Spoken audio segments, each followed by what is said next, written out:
Aho, buju indenaway magnadok. Anin, kage gabo indigenous, mekanak and dudem, mekanak wajwing and dunjaba. Beisho gakabakang and danongom. Apajigo migwech bisendawiyeg. And what I said there was a traditional Ojibwe protocol greeting. I said, hello, all of my relatives. My name is Kage Gabo. I'm Turtle Clan. I'm a descendant of Turtle Mountain.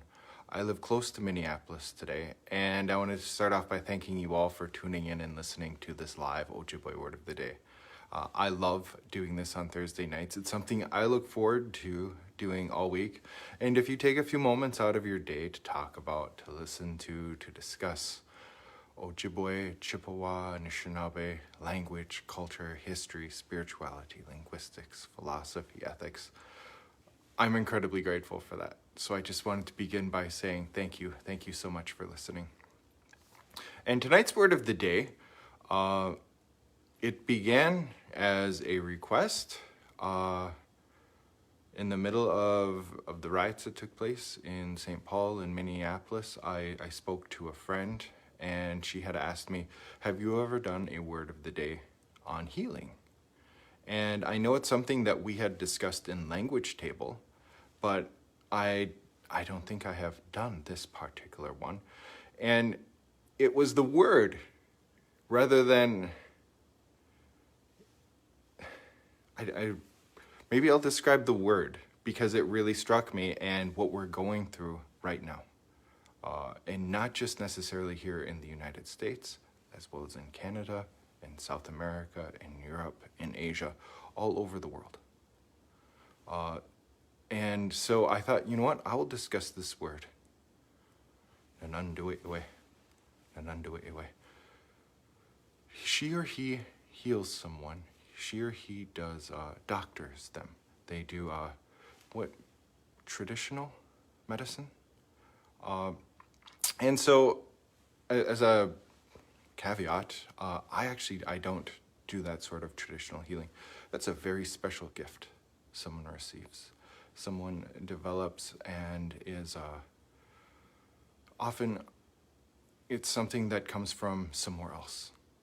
It comes from an other than human source. So for me to talk about traditional doctoring, it would be, I'm definitely not the person to do it, although we do have so many of those gifted individuals in our communities. And it seems like every community is gifted with at least one of these people who can do these particular ceremonies, who can heal. And what struck me though was the word. Nanaandawi'iwe. Because when I first learned that, it was when I began learning from someone who did know how to do, learning language from someone who did know how to do some of those ceremonies. And what I was struck by was that first part, nana, because it would show up later in my studies as particular nana itun. Nana, and that means to fix something, to repair something, to put something in order. So it struck me that when they're using that word to heal someone, to doctor someone, they are putting their health, they are putting their life together. They're fixing their life. They're getting their life in a way so that they can live with health. So that they, so that they can lead a good life. A life of peace, a life of balance, but also a life of good health. And there's a couple of things that come along with that. One is you actually have to want to be healed. You have to want it. You have to want to be given that gift of life. You can't go in there indifferent. Maybe I will, maybe I won't. You'll want to have to be healed. And another one is often you are going to have to probably change parts of your life for this to have long-lasting effect.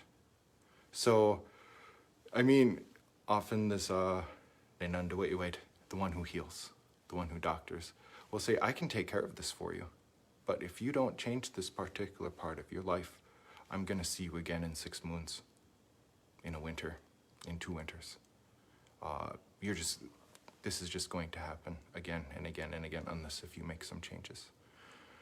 And it struck me that as a society and as a world, I wonder if we need to go through some significant changes. I know my life has gone through huge changes, and I'm sure worldwide this has taken place as well. People have had their lives shifted, have had their lives changed. And often I'll speak about, well, if we are all related, everything we do affects all of our relatives, and everything all of our relatives do affects us. In that context, I am all of my relatives, and all of my relatives are me. And if we're interconnected that way, I think our societies must be a reflection then too of who we really are. That a lot of the problems that we're dealing with now may be reflections of ourselves. And that the pandemic, that the illness, that the riots and the fires, these may be symptoms of problems that we actually have within us. And I wanted to bring a traditional approach to this, that there are times, and this came from actually a Benesi teaching. I was thinking tonight, well, what should I talk about? If I were to talk about Ishkode, which for me, having lived in Southside Minneapolis for 14 years, to talk about fire, it was it hurt too much. So I thought, well, I'll speak about healing. But there's a particular fire teaching that I learned about that came from northern Canada in the Pikanchikam area, when elders were asked about fire, Ishkode. And then they said, well, what kind of fire are you speaking about? And then they went on to describe 3 different kinds of fires. They said there's Anishinaabe Ishkode, indigenous fire, and that's the fires that we have in our campgrounds. That's the fire that we cook our foods with, that we smoke our hides with. It's a sacred fire that the Budewatami, that the Potawatomi look after. He described the next one as a Wemituguji Ishkode. Euro-American white man fire was his translation of it. Electricity. And then he said there's Benesi Ishkode, thunderbird fire, lightning. And in that he went on to describe that Benesi has the thunderbird, who we're hearing quite a bit right now, has a very, very particular job in looking after the earth. And when Benesi notices, the thunderbird notices that some forests become overgrown, they become old, they become like scrubby, there will come a time when Benesi will fly overhead and will shoot out lightning from his or her eyes and will begin a forest fire. And it must seem cataclysmic at the time that all of these woods, that all of the land is burning. But when it happens, everything is burnt out. The soil becomes very fertile again, and new life arises. New life comes out of the ashes, and the first thing to come are the minan, are the berries. And then the trees begin growing, and then the animals come back, the awesiag. And then they're able to live with the land, and Anishinaabe are able to live on the land. So it's going through a cycle. And we may be going through a cycle right now too. On a personal, I'm looking, it has been just traumatic almost, not even almost, to go through the illness, to have well over 100,000 lives lost, to see one life lost out of many due to brutality, horrific brutality, to see communities that have burned, to see some of the huge forest fires that are going on in the world. And it strikes me that maybe we are going through this time of reflection and beginning to set our lives right, to beginning to heal ourselves, to doctor our society. And for me, when I look at, well, how shall I do that? I look at, well, how do you live a good life? And it's always been this way. It's always been this way. That's why one of the words for it is the gagige-anak-konege-unan, the eternal law, or the chidabak-konege-unan, the sacred law, the great law.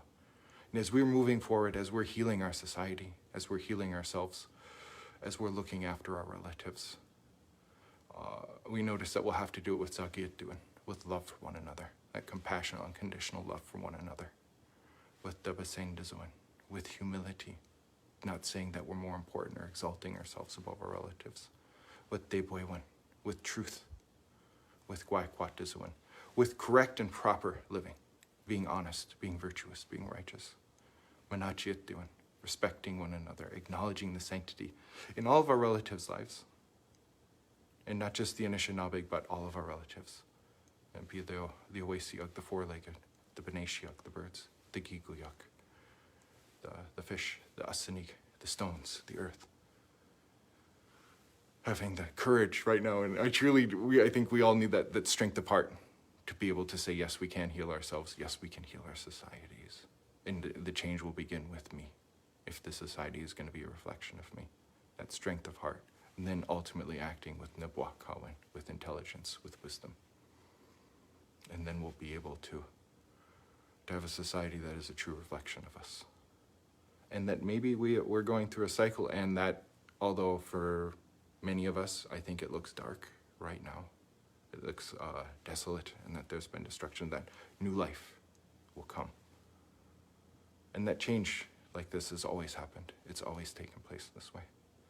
And that if we know how to live properly, to live in a good way that brings peace and balance to all of our relatives, living without conflict with our relatives, living without contradiction, saying one thing and then doing another, then we'll create a good life, not just for all of our relatives now, but for someone coming 7 generations from now. So that's all I'm going to say this evening. Thank you so much for listening to this live Ojibwe Word of the Day. And again, if you know someone who is interested in the language, the culture, the history, the spirituality, please feel free to like and share this video. Aho, please, all of you, do take care. And the spirits will decide when we see each other again.